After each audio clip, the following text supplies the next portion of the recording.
WNST. I'm watching the Steelers and the Patriots and the Cowboys and the Packers and others get ready for playoff football. Meanwhile, out at the Castle on Tuesday afternoon, Steve Bisciotti gathered the members of the media together along with Dick Cass and John Harbaugh and Ozzie Newsome to discuss all things germane to the state of the Baltimore Ravens. Luke Jones and I were on the scene on Tuesday afternoon. Lucas, it was, another round-robin 75 minutes with the owner of the Ravens that, I don't know. I probably could have predicted it. I probably could have acted it out, quite frankly, after 15 years of seeing it. Yeah, I mean, I think in general, unless you're talking about a coaching change, general manager change, you know that there's going to be tons of player departures, and we still might see that. I mean, that's the last part of that equation is yet to be determined, at least publicly speaking. But unless you're going through those types of changes, I think there's always a lot of anticipation for this, and then there's a thought that, well, what did we really learn? And yeah, there's a few little things here and there. I thought it was interesting to hear Steve Bisciotti, for example, talk about how Joe Flacco was a supporter of keeping Marty Mornhinweg when he was asked about fan reaction to that move. So I thought that was interesting.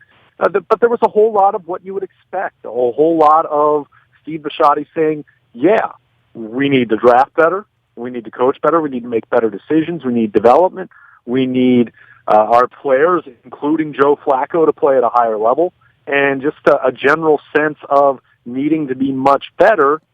But at the same time, even though Bisciotti acknowledged that the pitchforks are out and acknowledged that the things they need to improve and get better, I also didn't get a sense that this is 100% playoffs or bust next year. And he even acknowledged, well, what happens if Joe Flacco gets hurt in week 2? You grade on a curve. So I don't get the sense that Bisciotti has as much angst about the future of the organization. That doesn't mean he's happy with it. And clearly he's not happy with having missed the playoffs 3 out of 4 years. But as he pointed out, and I think he deserves some credit and some benefit of the doubt, he flat out said, look, I didn't come from somewhere where I just believe firing people it solves all your problems, and I really don't think that's the way to go about doing that in this business. And I think he made it very clear that, yeah, everyone needs to be better across the board, but I still believe in Ozzie Newsome and Eric DeCosta and John Harbaugh, and I did not get a sense that he's wavering on that, at least publicly speaking. Well, and there were a lot of things, but the pitchfork thing will be the thing that sticks out from this, right? Like, if the team starts 1-3, 2-4, something happens next year that derails this thing, and I know he talked about grading on the curve as well as he did when Flacco was hurt. But the pitchfork thing, that, and for him to acknowledge that early on, that's sort of classic Bisciotti. For him to say, look, the pitchfork's out, these guys know that. I mean, that's what he said. I mean, clearly there's only going to be so many times we're going to be having January press conferences here where the team didn't make the playoffs, right? I mean, that's only going to be allowed for so long. Next year would be 3 in a row. There are very few places where that works 21 years into an administration, 10 years into a coaching tenure. We talked to Brian Billick about it this week, and, this is where it sort of hits the rocks. And to some degree, everything that was said today has already been said by you and I here on the radio, on the internet, by media people, some of it echoed by fans, astute fans, other fans that are just lop the head of this guy or fire that guy.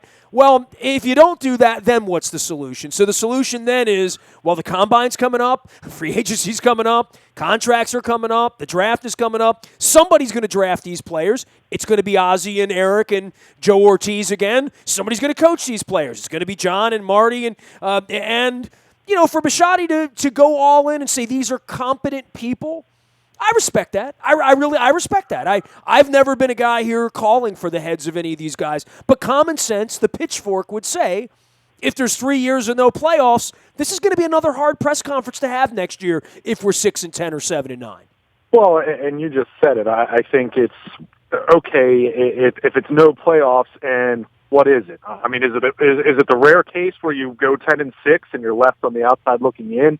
Are you 7-9 or 9-7, and you had some injuries? I mean, or is it? And this is a point you and I talked about quite at length after the Pittsburgh loss on Christmas Day.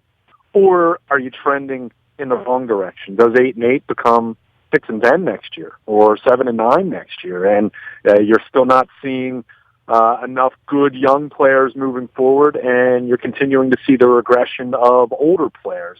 That's where I think then you almost get into that territory that you can keep preaching continuity, but if you're not making strides, continuity becomes complacency really quickly, especially for a team that's had as much success as the Ravens have had. Well, that's the hardest part when you're decorated, right? I mean, the hardest part is Steve Bisciotti has kissed the ring once as a half owner. Yeah. Again, as he said, there's 20 other guys out there that own teams that have never had a chance to touch the trophy out there, that once you've touched the trophy, once you're wealthy off of it, once you've got the money in the bank, as all of these people do, then Flacco included, what motivates you? What motivates Terrell Suggs to get himself back in football shape? What motivated Steve Smith last year? What motivated Joe Flacco? Just the fact that those guys do what they do and did what they did speaks volumes for how committed they are. And I think that the underlying message on all of this wasn't for guys like you or me that are out there that know just how seriously these cats take this football thing, right?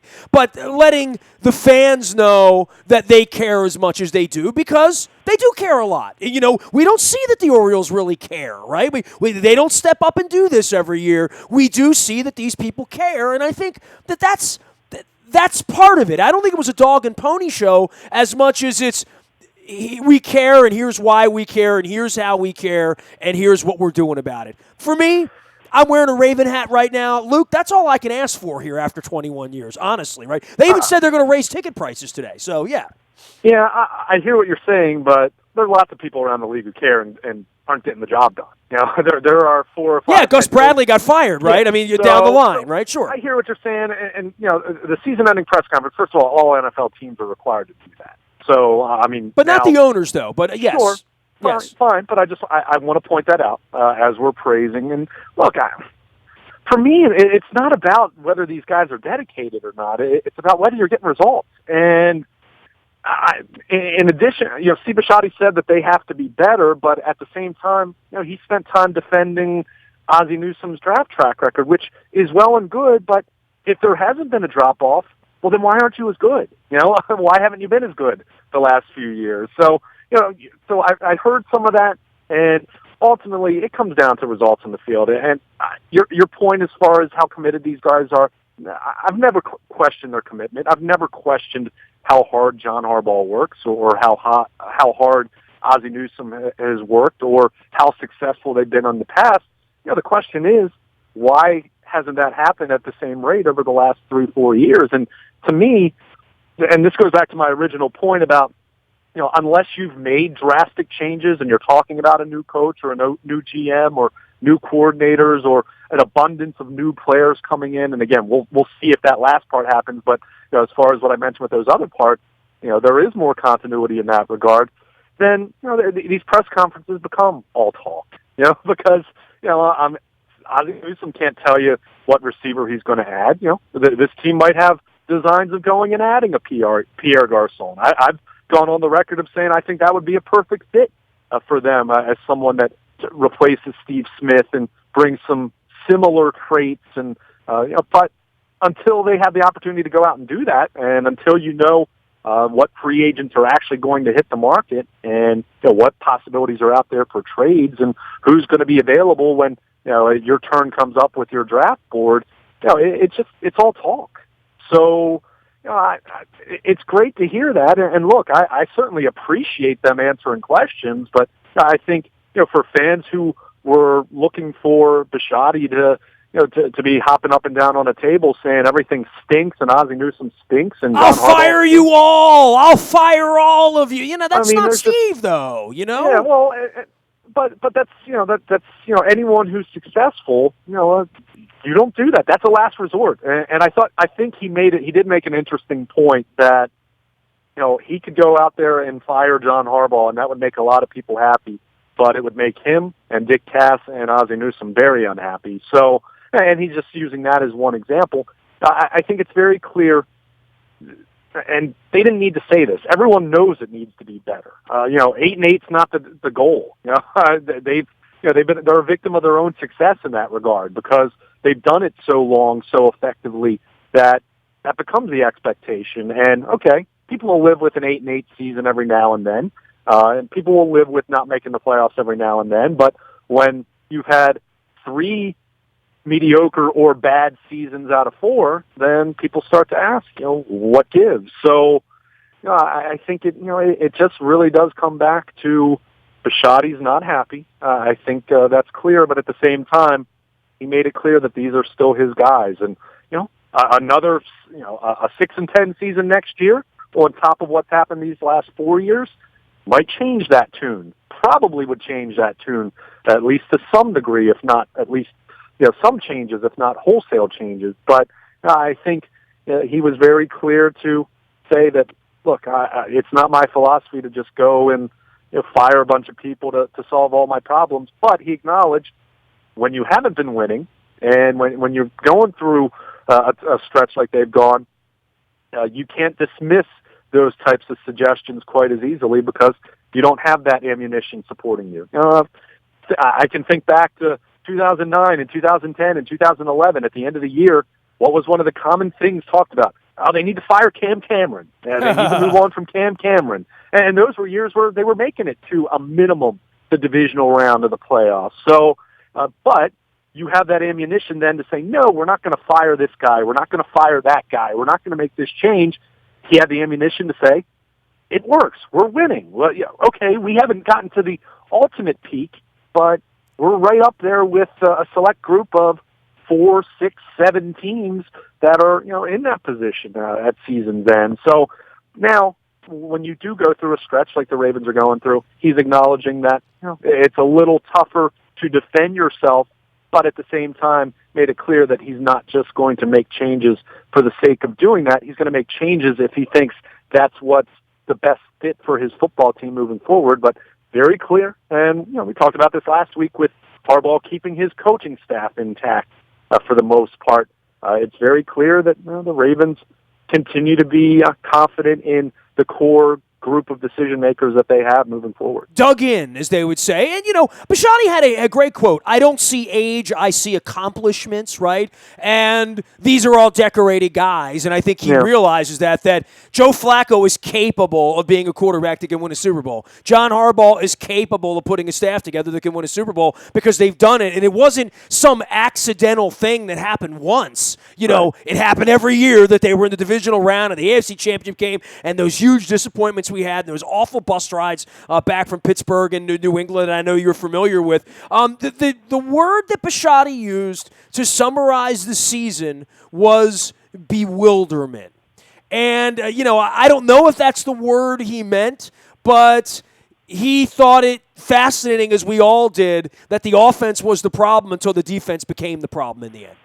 Yeah, and I think that's what a lot of people were feeling at the end of the year. So, he didn't really, or no one really offered a concrete explanation for why that happened. And Harbaugh was asked about it last week. Well, I think Jimmy Smith's a big part of it, bro. We watch the games, right? Literally. It is. But at the same time, your organization can't go to hell when you lose one player, unless it's your quarterback's the one exception. You lose your quarterback, it's over. If Joe Flacco tears his ACL in his other ACL in week 2 next year, then all right, you can fire John Harbaugh at the end of the season, but he didn't have a chance. So, but that's a problem when you lose a corner and your defense goes from being statistically the best in the league to one of the worst over the final quarter of the season. But that speaks to the lack of depth. So, I think the bewilderment comment was interesting, but keep in mind, it wasn't just their pass defense; their run defense fell apart. Jimmy Smith doesn't play a huge role in that. They played a lot of a too high safety all year long, and their run defense held up. So, that was the part that maybe that was a glimpse into how Bisciotti's really feeling, and not just what he's telling the public. let's be clear. He's protecting his guys, and that's not to say that I think that he doesn't believe in John Harbaugh anymore. If he didn't believe in John Harbaugh anymore, John Harbaugh would have been fired last week. So, that's pretty obvious, right? I mean, the one thing they do have is conviction on all this. I'll give them that. They do, but at the same time, you know very well that Steve Bisciotti's thoughts, unfiltered, are different than what he said on Tuesday afternoon. In the same way that if you chat with John Harbaugh with the microphones and cameras off, that he's going to give you a little bit. There's a little bit different filter. Same with Ozzie Newsome. I thought that bewilderment comment, perhaps that was a little bit more of a glimpse into what Bisciotti's thinking, and maybe I don't know how much of that is he puts on coaching and how much of that he puts on, hey, we don't have enough depth in the secondary, and there's a perfect example because we had one injury and you see what happened. So that bewilderment comment, as much as everything else he said throughout the day, that was very measured, conviction, expressed confidence in his guys, said that he's not going to just fire people thinking that that's going to just automatically solve a problem. But the bewilderment comment I did find to be interesting, and that's how he described it. And I don't think it's a shock. I think many of us were bewildered by what happened to the defense, and the offense that played better at the end of the season. But certainly that had been the big Achilles heel, much more so than anything the defense had done to that point. So maybe that was a sign of, okay, I'm still confident in these guys, but you kind of peel back some of these layers. I'm not quite getting why that happened the way it did, and I did find that to be an interesting word that he used to summarize the 2016 season. Luke Jones joining us here. He is our Ravens insider. He and I were in the Castle on Tuesday afternoon for all things Steve Bisciotti. Very little Dick Cass, a little bit of Ozzie, very little bit of John at that point. And, of course, the guys are moving on to the Indiana game on Tuesday night down in College Park as well. Last thing for you, Luke, and I'm going to let you get on the Baltimore Luke soapbox here and go nuts on this. I think I've been reading your blogs for 3 years now where in February we go to the combine and you're like, we need help in the secondary. Draft week, well, they're going to have to draft somebody in the secondary. Then you go into the summer and say, do we have enough in the secondary? And then in August you say, well, I hope they upgraded the secondary, right? And we talked about this before they lost to New England 2 years ago. We talked about this the minute Ed Reed left, right? And it's wild, but the question was, Ozzie, what do you need to do to make the team better? And he said, we're going to need more help in the secondary. He started with that. And, they had a kid that very sadly, tragically lost his life on a scooter last year that they had drafted. I mean, they've had underperformers. They've had injuries. They've had, Elam, Brooks, Huff. We just go through the list of all these guys they brought through. Your soapbox, your turn, because you're the one that has been writing about the secondary more than any other member of the media anywhere, I think. Well, I mean, I think you have to look at where they've invested. I mean, I can vividly recall, and it wasn't the first time he'd said it, but Ozzie Newsome talked post-Super Bowl 47 about the need to be strong up the middle. Now, we know this team has a very good defensive line, and what they decide to do with Brandon Williams, we'll see. A lot of that's going to be dictated by how much demand there is for him out on the open market. And they've clearly invested draft picks on inside linebackers. They've invested draft picks unsuccessfully at the safety position. But specifically in the secondary, I think it's safety now, having finally brought in Eric Weddle, and we saw what impact that had. I think they're in better shape there. Now, we'll see about Ladarius Webb, whether he's going to be a cap casualty. They don't really have anyone logical there because the Matt Elams and the Terrence Brookses of the world did not work out. But going specifically to the cornerback position, at some point you kind of say you get what you pay for. Okay. Well, Bisciotti referenced Therese Wright, singled him out for criticism, quite frankly. Well, but my point being, in 2011, they did draft Jimmy Smith in the first round. And that was injuries, some inconsistent plays first couple of years, but by the time 2013 rolled around, was playing at a high level. They extended him. Now, the problem is he's had issues staying on the field. So that's been part of it. However, they haven't invested a day one or day two pick in a cornerback since 2011. And, you can keep going down the road with the likes of Asa Jackson And you mentioned Trey Walker, God rest his soul, but and I don't want to be insensitive, but we didn't see any signs that he was going to be a shutdown corner as a rookie. So, you don't know, but there's been plenty of guys they've taken in the late rounds. And look, I understand there's absolutely a very combustible bust rate with corners. We've seen top 5, top 10 overall picks at the cornerback position that haven't just been disappointments, but they've been utter failures. So it is a very volatile position, much like wide receiver, as we've talked about. And that's another position we've talked about on the opposite side of the ball seemingly every year. But at some point, maybe you'll get lucky, and it looks like they did. Tavon Young looks like a guy that I think you can pencil in as no worse than a really high-quality nickelback. I'll buy the argument that he could be a starter in your base defense. However, they very clearly need another high-quality outside corner, someone to pair with Jimmy Smith, and then Tavon Young can slide inside and play the slot.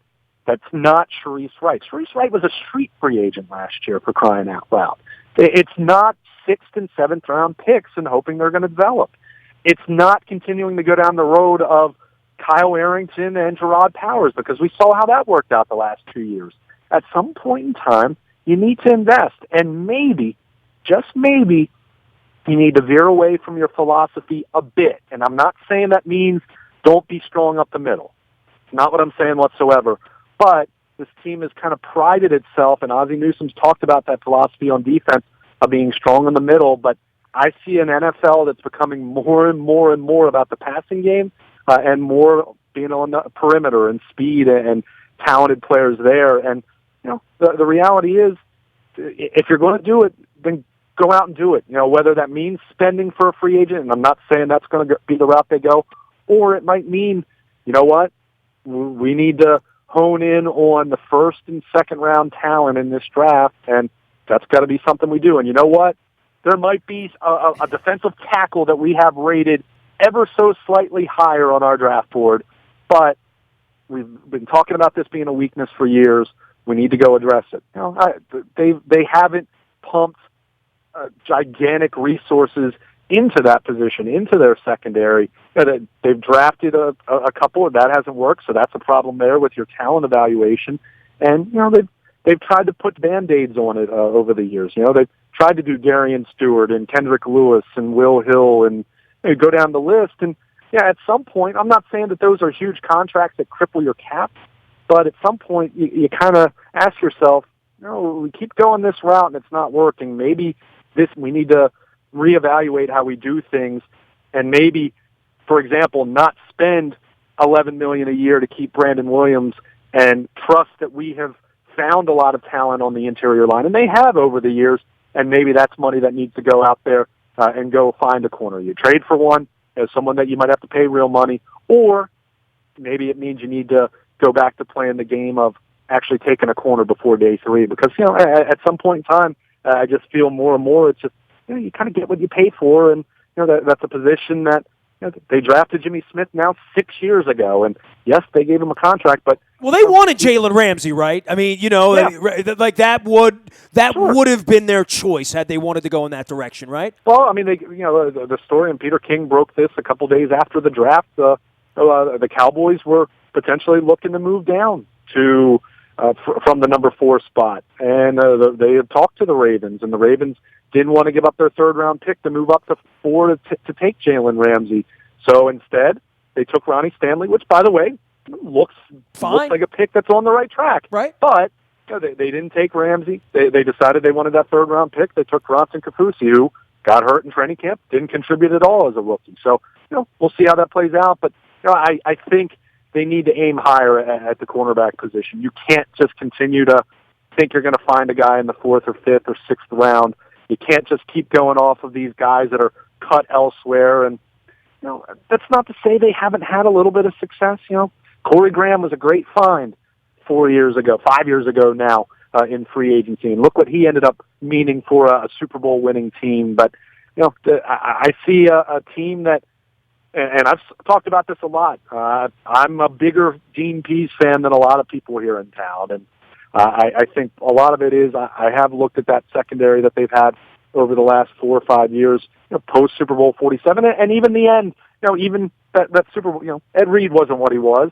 Bernard Pollard was a liability in coverage, and they had their injuries there at cornerback. Lost Ladarius Webb that season, so it's kind of been a chronic annual thing that they've lacked depth in the secondary, and at some point maybe you just need to shift your organization's priorities and say we need to make this more of a priority and trust where you have found talent at other positions that maybe you can find more late bloomers, more Michael Pierces, for example, more Zach Orrs, instead of investing high draft picks in those types of positions.